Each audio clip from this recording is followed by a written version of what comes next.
Hey there guys, presenting to you a bit of an insight as to why you'd purchase any of our super heavy kettlebells.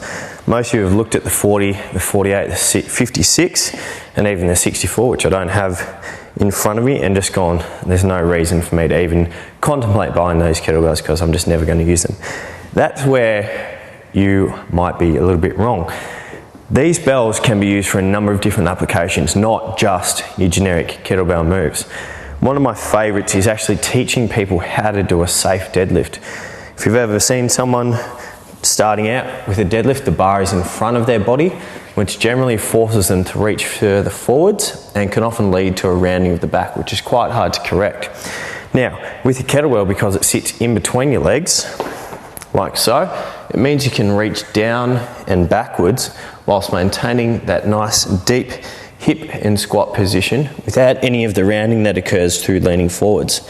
So it's my preference to use a kettlebell to teach someone to do a deadlift. Now, a 20 kilo kettlebell isn't going to be enough weight, and that's where using a 40, a 48 and even progressing people up to a 56 will really help get someone in the groove to start getting them to do deadlifts.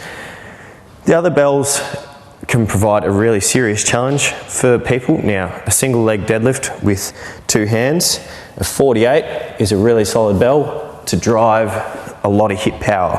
Now, because I'm using two hands, I'm stabilizing on one leg. The 48 isn't too ridiculously heavy. It's definitely going to provide a super challenge, but this is a big compound lift and using a 48 isn't too far off the Richter.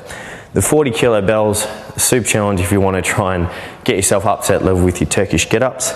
A double-handed swing, it's equivalent to doing two 20 kilo kettlebells when you break it down, and it's much safer because there's no bilateral movement occurring through having one bell in each hand.